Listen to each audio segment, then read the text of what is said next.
Ayer les estuvimos compartiendo alguna información que pudimos recabar en los medios respecto a esta viruela del mono. Durante la tarde se confirmó a través del Ministerio de Salud de la Nación que la persona que era sospechosa efectivamente tenía esta enfermedad y por eso quisimos hablar. Ya buscábamos ayer una especialista y hemos encontrado la mejor de Neuquén. Tenemos en línea a la infectóloga Liliana Calani para charlar un poquito y que nos dé precisiones respecto a este nuevo virus. Liliana, muy buenas tardes, un gusto saludarla. Lucy Pisni la saluda. Bueno, muchas gracias, Lucy. Somos muchos buenos infectólogos. Sí, pero en todo hay un maestro, Liliana. Y también un saludo a la audiencia. Bueno, estamos estudiando mucho sobre el tema, así que me gustaría saber en qué cosas les gustaría que yo pueda hacer alguna síntesis. Bueno, sobre todo, bueno, hemos leído ayer que tiene algunos síntomas que son similares al de otras enfermedades, otras patologías, pero más que nada interesa saber cuál es el método de contagio, ¿no? Para saber si tenemos que cuidarnos demasiado o realmente esto ocurre si tenemos una persona cerca y de qué manera nos podemos contagiar de esa persona. Bien, bueno, en primer lugar, sí, comparte algunas sintomatologías y signos con algunas otras enfermedades, pero también tiene cosas que son distintivas, por lo que hemos leído, por supuesto, porque todavía no tenemos experiencia.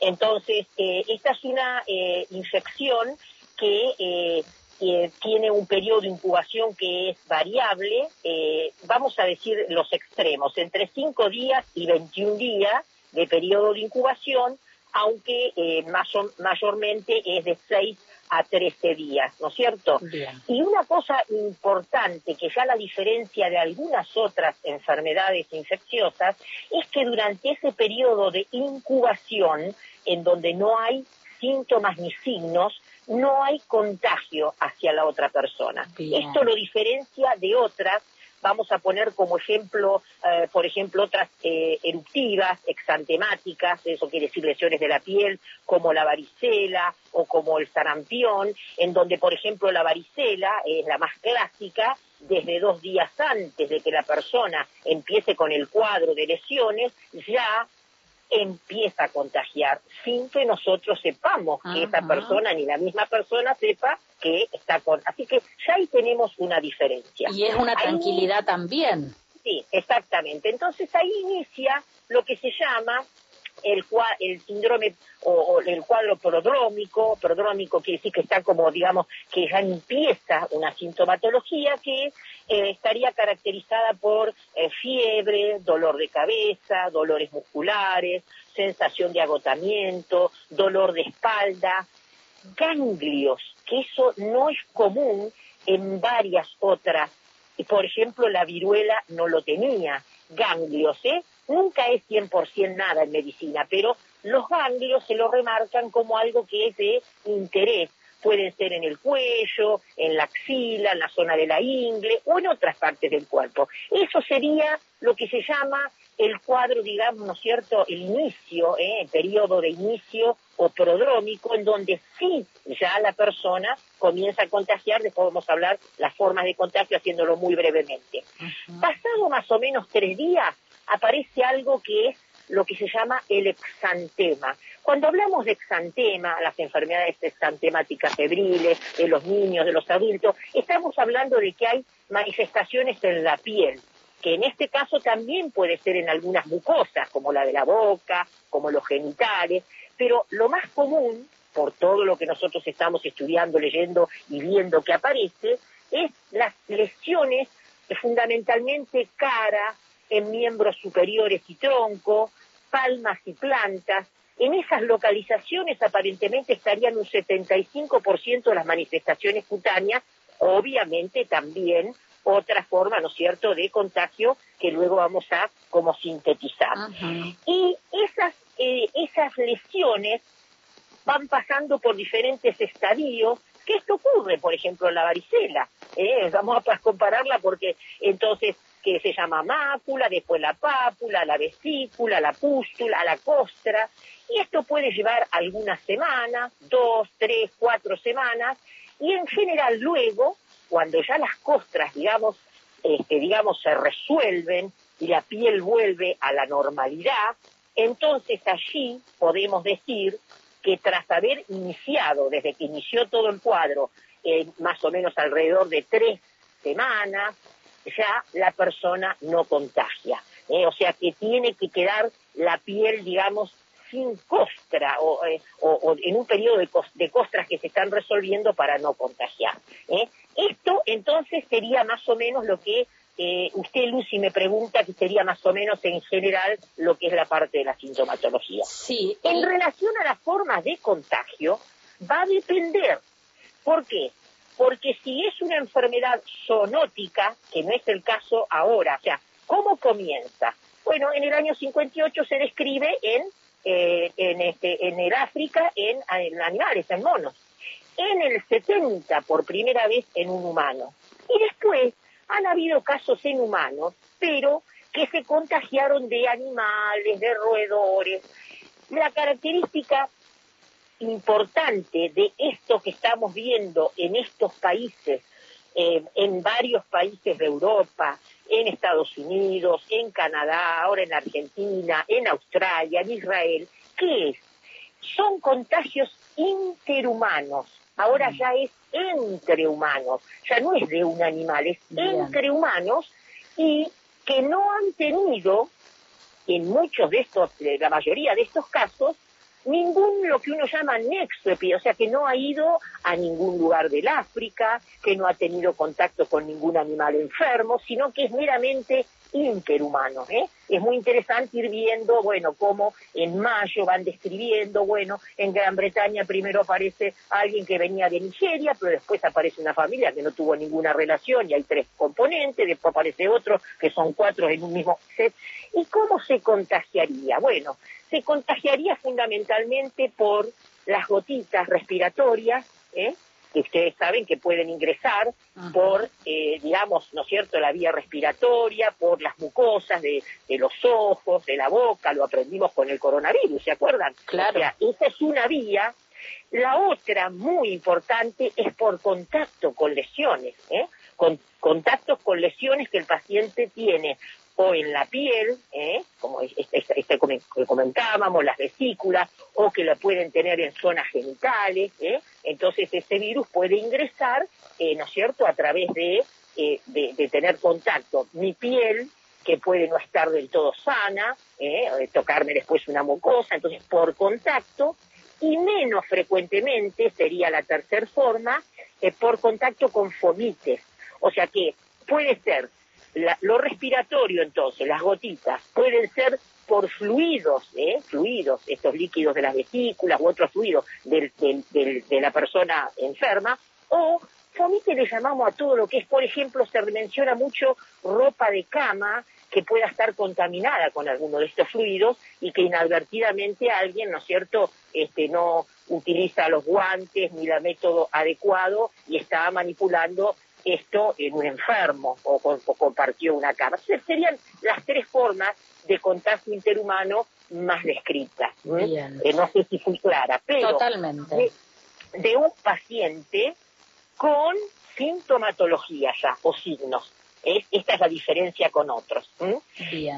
Bueno, otra cosa que hemos podido leer es que por ahora, todo, ¿no es cierto?, estamos en un aprendizaje, las complicaciones son muy escasas, la letalidad, o sea, la posibilidad de que fallezcan es baja. Esta cepa, porque hay 2 linajes, el linaje o clados, como le llaman los virólogos, ¿no es cierto?, y los biólogos moleculares. Hay uno que es del África occidental, que sería ¿no? Que sería menos transmisible, menos agresivo, menos mortal, más o menos un 1% a 3% en algunas series, en tanto que el central, que no es el del África Central, la zona del Congo, todo eso, ese ya es más transmisible, más agresivo, más letal, pudiendo ser incluso de más del 10%. Esto, pero no sería esta, por lo menos en este momento, la que estaría aislándose o detectándose, digamos, sino la occidental, por suerte, en el mundo. Bien. Así que, bueno, más o menos este sería el panorama, con cuidados, se recomienda muchísimo cuidado en poblaciones especiales, como son los niños, que podría haber tal vez un poco más de complicaciones, en las embarazadas, en los pacientes que tienen alteración de sus defensas, que son los inmunocomprometidos. Entonces, en donde si bien no hay tanto dato, bueno, hay como una recomendación especial de cuidados, ¿no? Claro. En ese aspecto.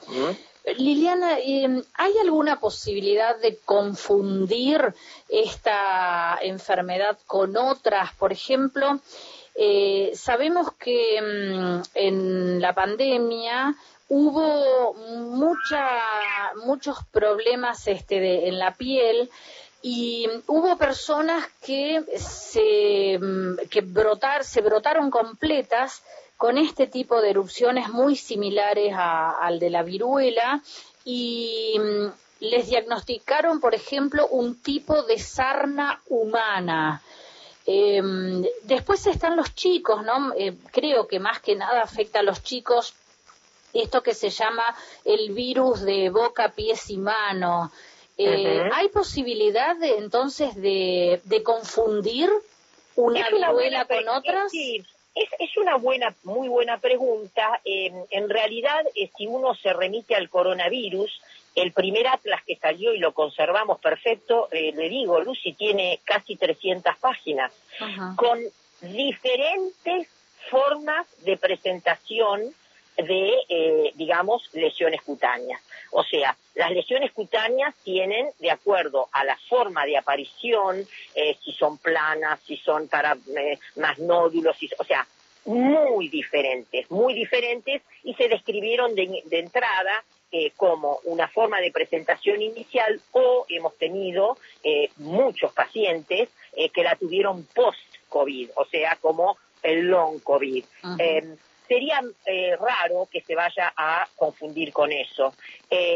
Y la forma de presentación de estas pareciera que tiene otras particularidades cuando uno mira las lesiones, ¿no es cierto? Y una secuenciación que no tienen todas. Por eso es que la comparo por ahí con la varicela, ¿me entiende? Bien. Entonces, la pápula, la mácula, la vesícula, la pústula, la costra, compromiso de las palmas y de las plantas, inicia en la cara, o sea, precedida por un cuadro en donde pueden haber ganglios, no pueden haber en estas lesiones de presión central, puede comprometer la enantema, se llama, lo otro es exantema porque es de afuera, enantema puede la mucosa de la boca, de conjuntiva, de la parte genital. Creo que no puedo decir, porque no estamos en presencia de casos, que va a ser algo tan único que no vamos a poder decir que es otra cosa que esto, pero me parece que hay algunas guías que nos van a permitir a nosotros, digamos, cómo sospecharla. Y siempre hay una sospecha, siempre. Entonces, también es muy buena la pregunta en el sentido de que siempre hay un caso sospechoso que luego es probable y finalmente se confirma. Y nosotros, cuando estamos en presencia de un caso sospechoso, ya tenemos que actuar, dando notificación a la autoridad sanitaria, haciendo, digamos, ¿no es cierto?, todos las medidas de control con ese paciente particular hasta poder confirmar o descartar con sus contactos, ¿se entiende? O sea que, por supuesto que hay diagnósticos diferenciales. Ahora, fíjese usted que cuando uno dice caso sospechoso, es cualquier edad, con un exantema, estas lesiones que empiezan en forma súbita, descartándose que pueden ser producidas por otra cuadro, más la aparición de esto. Entonces, hay todo, es una forma muy buena que hay en salud pública, y salud pública me refiero a todo, público y privado, que es donde las guías, ¿no es cierto?, en donde uno dice, bueno, caso sospechoso, caso probable, caso confirmado, en donde uno se va ordenando y no queda al azar, sino que uno tiene una guía de esto más esto más esto me hacen sospechar y de esta manera tengo que actuar. Bien. Entonces, esto tiene que ser muy claro. Siempre tenemos criterios como para pensar en un caso sospechoso que luego será probable y en algún momento podrá o no ser confirmado. Claro. Bueno, ante este nuevo panorama, el Ministerio de Salud también ha dado una alerta epidemiológica. Tenemos muchos cuidados idénticos a los que tuvimos en toda la pandemia. Algunos ya los habíamos abandonado. Habrá que retomarlos, ¿no? El tema del barbijo, ambientes ventilados, distancia de las otras personas, aislarse, no ir a trabajar, no ir a la escuela si hay algún síntoma, y obviamente realizar la consulta de manera inmediata con algún profesional. Así que Liliana ha sido clarísima en todos los conceptos, nos ha ayudado mucho y creo que a nuestra audiencia también, para estar muy alertas, no tenemos tanto riesgo de contagio como era con el coronavirus, pero hay que tener cuidado. Exacto, y como decimos los que nos dedicamos a control de infecciones, hay muchas de estas, medidas de precauciones que son prepandemia. Entonces, a nosotros la pandemia de COVID nos permitió, tanto en la comunidad como en las instituciones de salud, refrescar un montón de precauciones que se llaman estándares, que tenemos que tener en cuenta siempre, higiene de manos, no ir a trabajar si uno tiene fiebre, tiene esto, tiene el otro, el uso de guantes si uno va a tocar un fluido, o sea, hay un montón de cosas que son prepandemia, como muy bien usted dice, esto nos vuelve a poner en órbita, digamos. Hay que seguir en alerta. Exacto. Bueno, doctora, un placer escucharla, muchísimas gracias. Gracias a ustedes, adiós. Hasta luego. Liliana Calani, infectóloga, la maestra, como le dicen otros médicos, otros infectólogos, realmente muy reconocida, y bueno, nos ha dado con muchísima claridad todas las características de esta viruela símica, que ya se ha confirmado el primer caso en la Argentina. Esperemos que sea el único, además.